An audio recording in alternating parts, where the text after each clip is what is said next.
नमस्कार, कैसे हो आप सब? आई होप अच्छे से हो। मेरा गला भी थोड़ा थोड़ा ठीक हो रहा है। कल हमने इंट्रोडक्शन पढ़ी थी फंडामेंटल राइट्स की। आज हम आर्टिकल 12 के बारे में पढ़ेंगे, जिसमें डिफिनेशन ऑफ स्टेट। अब स्टेट है क्या, इसको कैसे यूज करते हैं, क्या फंडामेंटल प्रोविजंस है, कंसर्निंग क्यों है फंडामेंटल राइट्स में, इन सब के बारे में। आर्टिकल 12 क्या करता है, डिफाइन करता है पर्पस बताता है पार्ट थर्ड का। क्या पर्पस है, क्या चीज़ें हैं जो 12 में हमें डिफाइन कर रहा है एक स्टेट को क्या करना है। Government and parliament of India, that is जो एग्जीक्यूटिव है और लेजिस्लेटिव ऑर्गन है यूनियन ऑफ गवर्नमेंट के। सेकंड बोल रहा है government and legislature of state. एक तो इंडिया सेंट्रल लेवल पे, एक स्टेट लेवल पे एग्जीक्यूटिव और जो लेजिस्लेटिव ऑर्गन है वो क्या है स्टेट गवर्नमेंट में। लोकल अथॉरिटीज जैसे म्यूनसिपैलिटीज हो गई, पंचायत हो गई, डिस्ट्रिक्ट बोर्ड्स हो गए, इम्प्रूवमेंट ट्रस्ट हो गए, एक्सेट्रा, ये भी स्टेट गवर्नमेंट या लोकल गवर्नमेंट के अंदर आता है।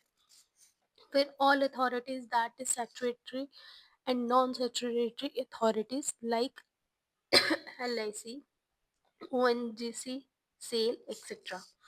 अब कुछ अथॉरिटीज है जो सैचुरेटरी है, कुछ अथॉरिटीज है जो नॉन सैचुरेटेड। सैचुरेटेड और नॉन सैचुरेटेड बॉडीज कौन सी होती है? नॉन कॉन्स्टिट्यूशनल बॉडीज होती है।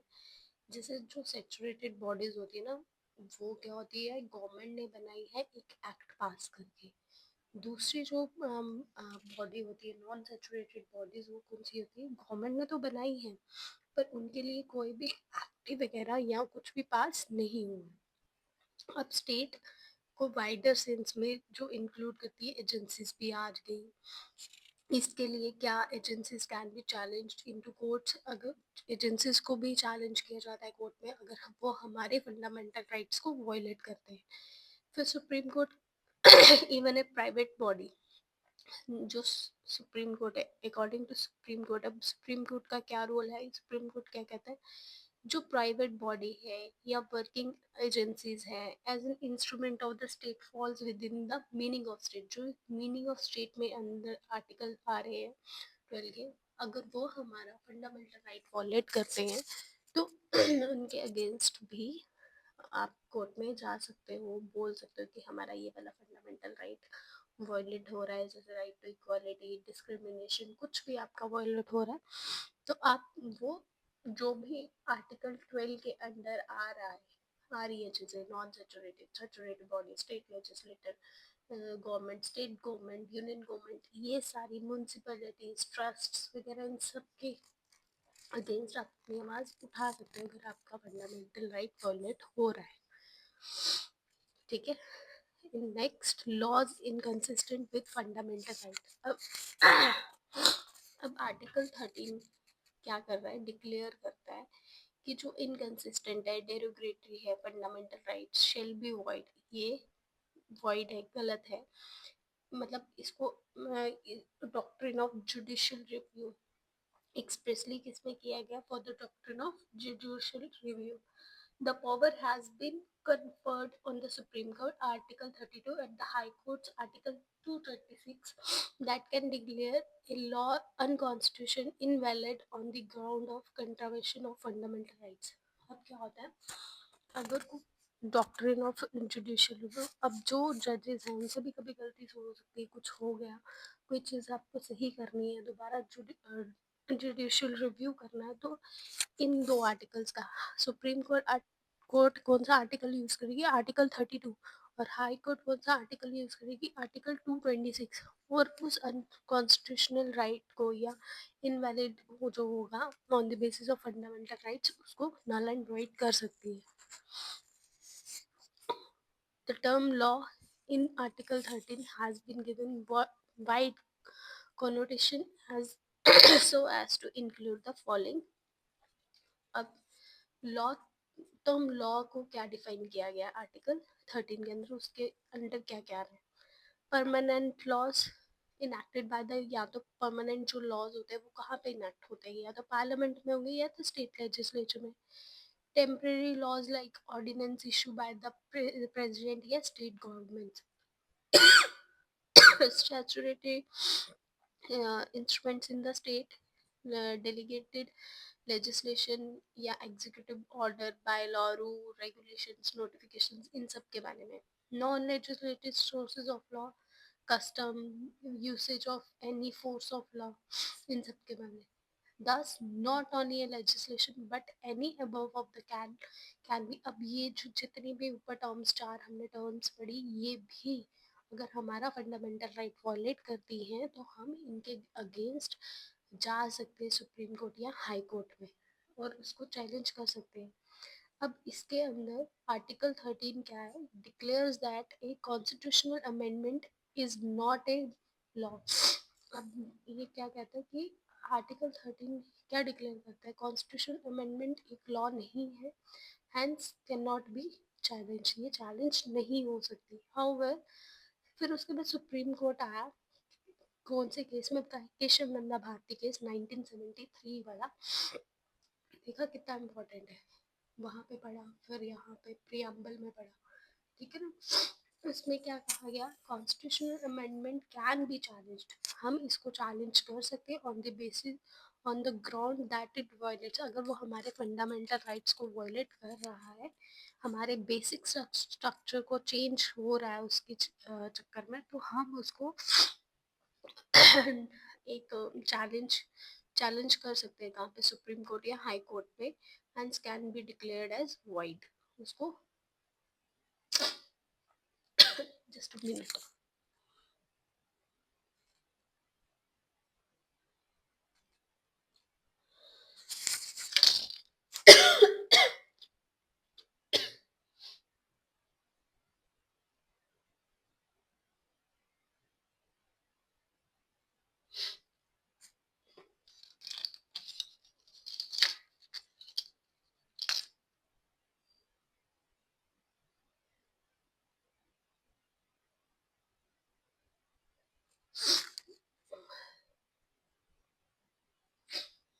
उसमें मतलब उसकी कमियां बता सकते हैं, उसको चैलेंज कर सकते हैं। सॉरी, तो गला खराब है इसलिए थोड़ा वेट करना पड़ गया।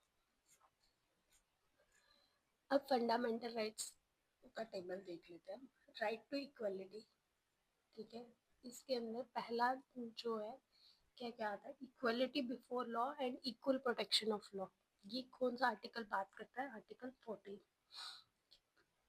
Equality before law and equal protection of law की बात कौन कर रहा है, आर्टिकल 14। आर्टिकल 14 और to article 18 right to equality की बात करता है, पर हर एक का अपना अपना एक प्रोविजन है।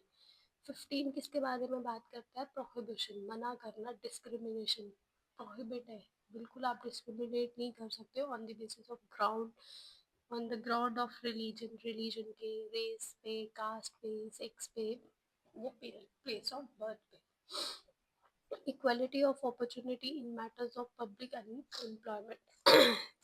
आप कोई भी पब्लिक एम्प्लॉयमेंट है, वहाँ पे आप इक्वल अपॉर्चुनिटी दोगे, चाहे वो कोई भी मेटल है, ठीक है, कोई जैसी भी जॉब है, वहाँ पे इक्वल अपॉर्चुनिटी होगी।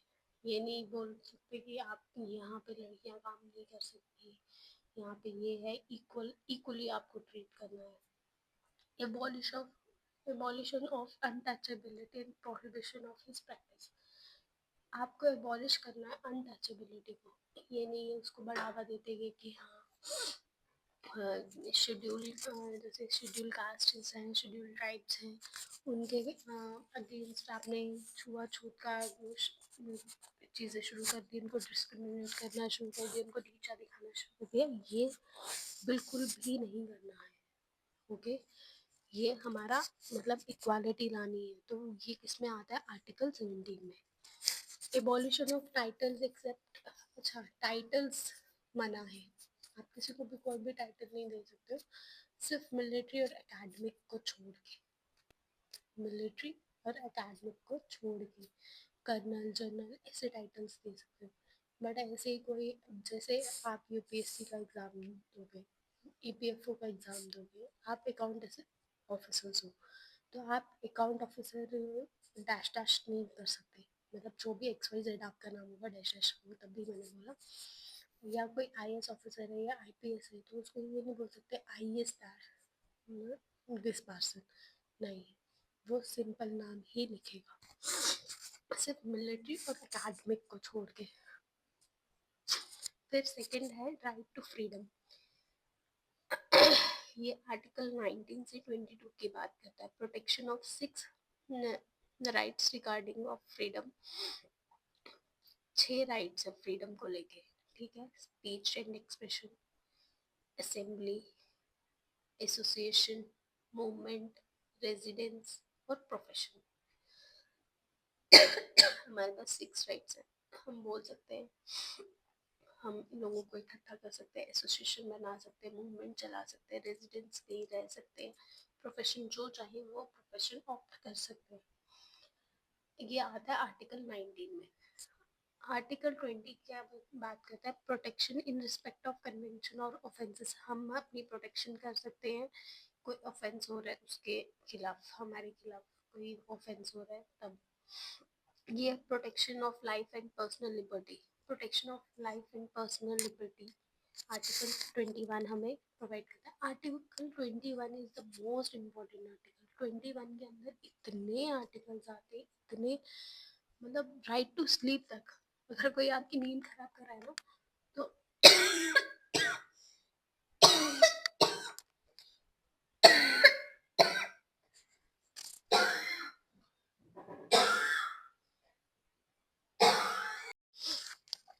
अब आर्टिकल 21 के अंदर अगर कोई आपकी नींद खराब कर रहा है, आपकी प्राइवेसी को हैम्पर कर रहा है, बहुत सारी चीज़ें आती हैं। तो कोई नींद खराब करता है ना, तो बोल दो भाई आर्टिकल 21 लग जाएगा, मेरा फंडामेंटल राइट वायलेट हो गया।